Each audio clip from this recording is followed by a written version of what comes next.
If it's a day called today, we're talking guitars and life. Well, welcome back, my friends, to another exciting episode of Ted Talks Guitars and Life. Hey man, great to have you on another adventure with me. You are looking at the body of a Squier Strat with T's electronics. These electronics came out of a T's ST1. They were donated along with the guitar itself by RJ's Cave. This is the giveaway guitar. This is the guitar that RJ donated along with those electronics. He has sent it to me to wire everything up, set the guitar up copacetically, my friends, and then ship this off to Fretnot. And the good folks at Fretnot are going to give this guitar away to one of their lucky viewers, my friends. So if you don't sub to RJ's Cave, let me encourage you to do that. And if you don't sub to Fretnot, man, you might be missing out on winning a guitar. Not just this one, you understand. Those jokers give a guitar away, it seems like every week, Jack. So my friends, let's talk about where we are in the project. So a couple of things that I've decided that I'm going to do. I did contribute to the project. Siafu Locking Tuners, kind of my brand that I use around the shop. I did also contribute some Fender rolling string guides. And in today's video, we're moving toward wiring this guitar up. There were a couple of things in setting this guitar up that I wanted to resolve, if you will. Just some little things that I could add that I can contribute to the build. So one thing on a Squier Strat, because it's not the same exact kind of body as a T's ST1, the boat from the ST1 just didn't fit really well. So I could route that out and make that fit, or look what I just happen to have laying around the shop, a boat from an old Squier Strat that fits copacetically, my friends. I will be putting in that Squier Strat boat, you guessed it, you know it, you love it, a pure tone output jack. So I will be wiring up the output jack. I will be wiring the ground wire from the electronics to the claw. I am going to do my best to kind of clean the guitar up some. We do have some body work that I need to address. Let me get the boat out of the way. I'm thinking about throwing some black paint in here, just to kind of get that bare wood covered up with something. And yeah, man, I think everything else should work out okay. Yeah, it was an old Squier Strat, man. So the claw and the trim and the bridge and the springs all came from the Squier Strat, as did the strap buttons. Those are the original strap buttons. And it occurs to me that I need to mark these boats so I know which one I'm using. Alright, let me put this one over here in my box of tricks. Okay guys, well, man, yeah. Why don't you run to the kitchen, man, get a Diet Coke, some pretzels, a bagel, whatever it is you dig. Meet me back at the workbench, man. We got some work to do, Jack. Let's get into it. Welcome back. So, one of the other things that I need to do, I need to address this neck pocket just a little bit. A Squier Strat and a lot of Fender guitars have rounded corners, which are fine. Some of those are really more noticeable and protruding than those are, but these rounded corners are called by some Mickey Mouse ears. The other thing I'd like to do is just take my file into the bottom of this neck pocket a little bit it's a little uneven in there. And if I can't get it copacetically even, we will shim this up so that it is not a problem for whoever wins this guitar. All right, guys. Well, I think what I'd like to do, I think I'd like to take some black fingernail polish and put that and cover up that exposed wood. What do you guys think? I don't know. Maybe that's a good idea. Maybe it's not. The other thing that I do have that I could throw at it is some automotive paint. You know what? Let me do automotive touch-up paint. This is a pin. One side of this is a pin, and then the cap twists off, and it's basically like it has a brush in there, kind of like fingernail polish brush you would have. So I think I'll go ahead and put some fingernail, nope, get it right, Teddy. The automotive touch-up paint in here to cover up that wood. Okay, so I'm going to be doing that. The other interesting thing about this Strat is that the saddles are decked right now. So maybe there's a shim in our future one way or another, my friends. A shim for the win. Oh, we don't get it greeter today.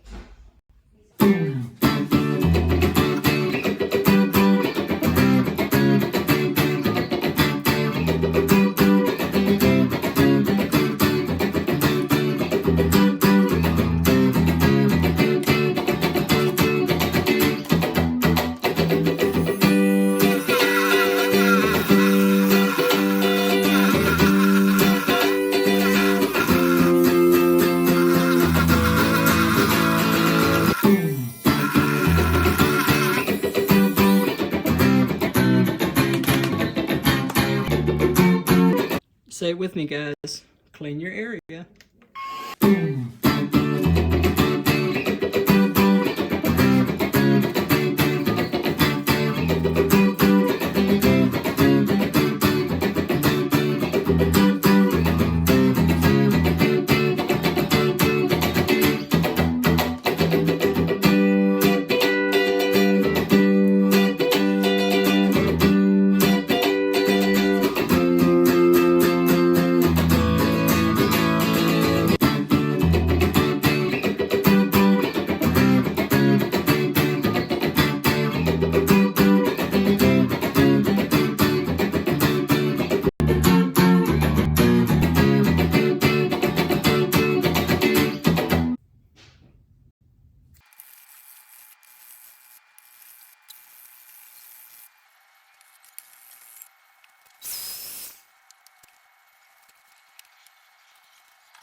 Okay, guys, this router divot,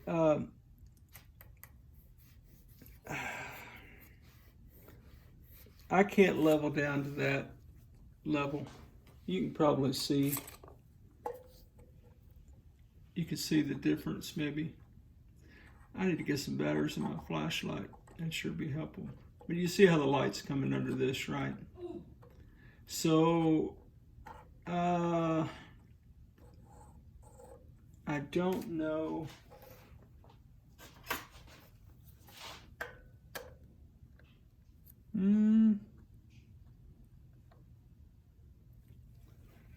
We may. I don't know, is this a thing? Maybe I could put like a little bit of a shim down here.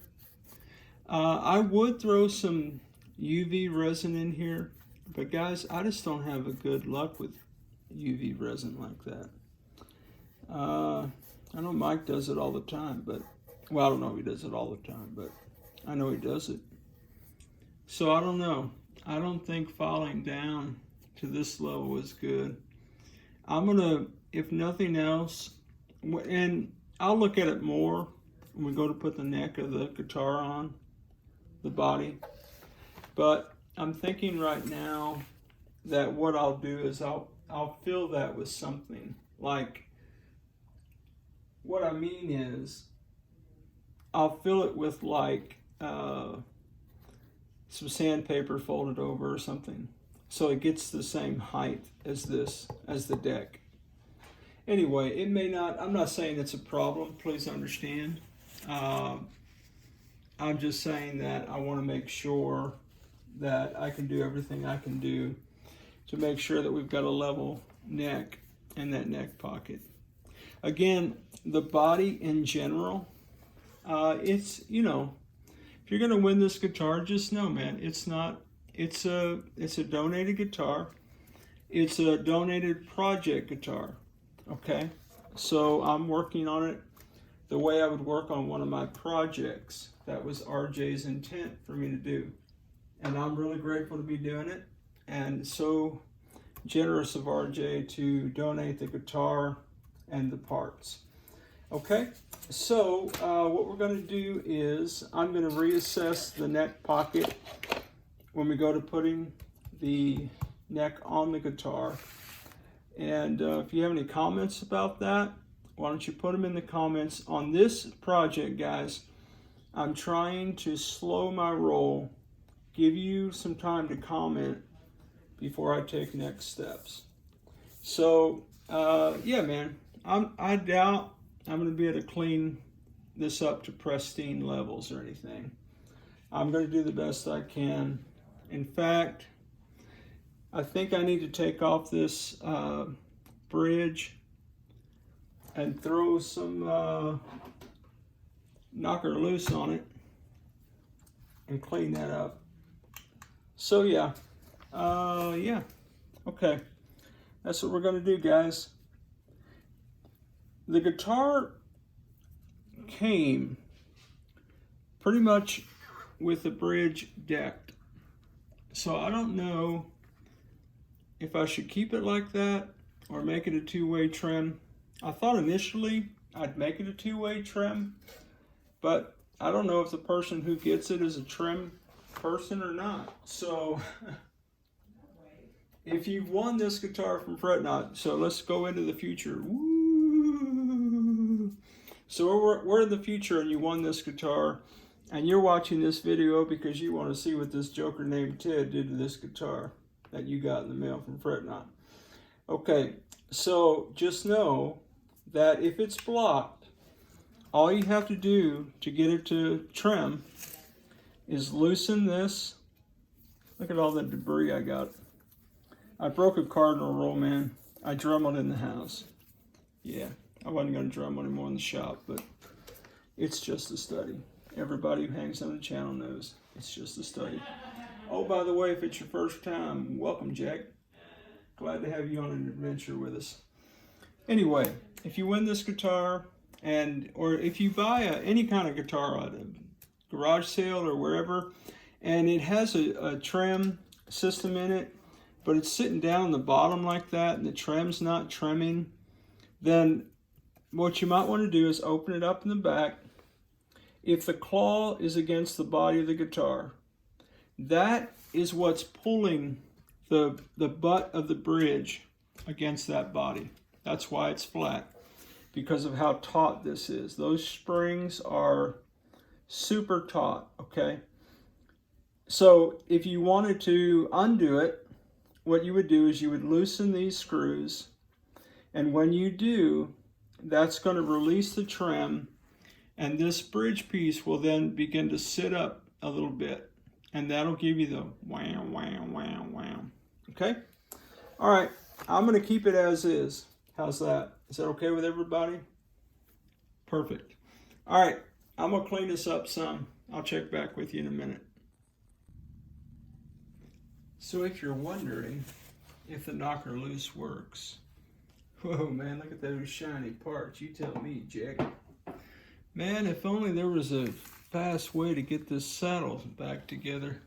Oh, wait, I just remembered RJ put a bottle of a.k.a. 5000 in the box. Let me get that. Man, have you guys heard about a.k.a. 5000?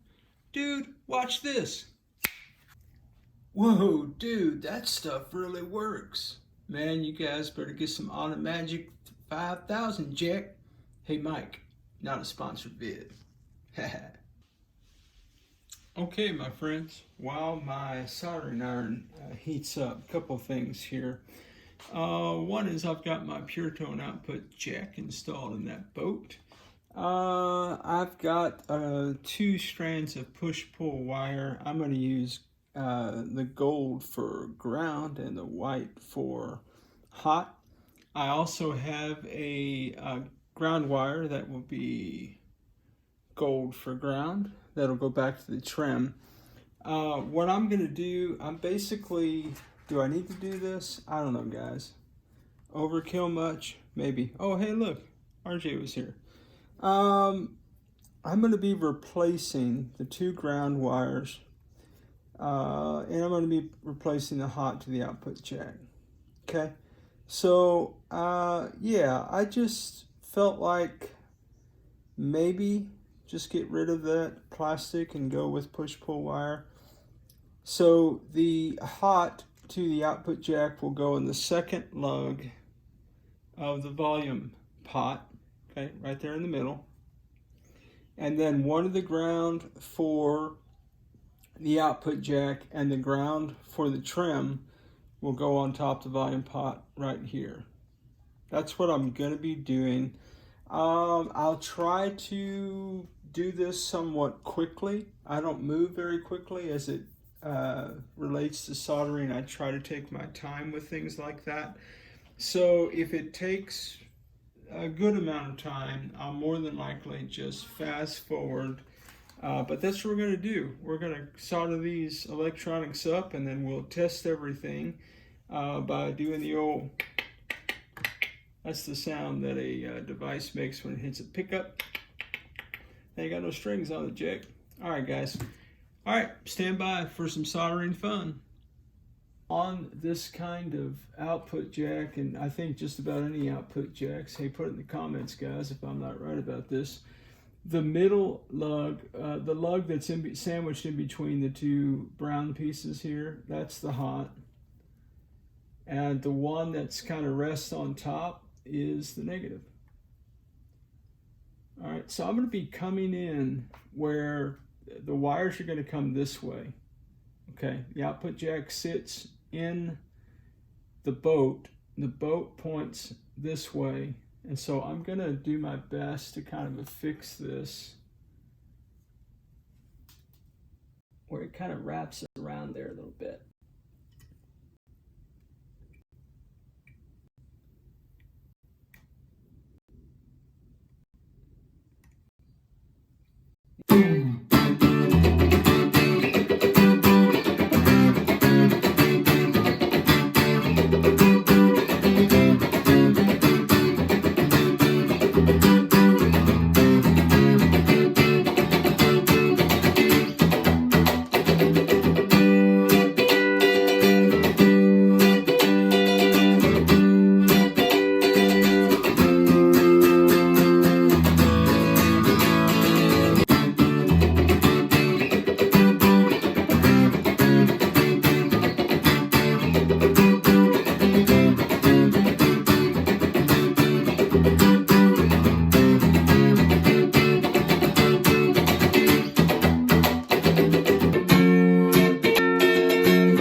Well, all right, my friends, we have one body that is ready to be joined with a guitar neck. So what did we do in this video? In this video, we did just a little bit of body work, and I didn't repair dents or dings or anything like that. We're gonna call that character jack. What I did do was there was a little bit of a gash, if you will, some paint missing internally. I went ahead and did the automotive touch-up paint in there, and hey man, if you made it this far in the video, you probably saw that part. Doesn't need to be said. We've also completed our wiring. I did replace the hot and the ground wire for the output jack with push-pull wire. That is a pure tone output jack. And we did replace that boat with a Squier Strat boat that I had laying around the shop. And we also took a ground wire from the claw to the pick guard, the volume pot, with another piece of push-pull wire jack. So guys, this project is coming along. My soldering iron fighting me notwithstanding, we did get it done. Jack, she purrs like a kitten, i.e. she don't make a sound, Jack.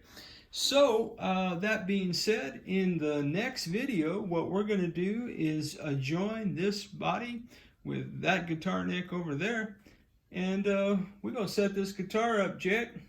Get it ready for fret knot.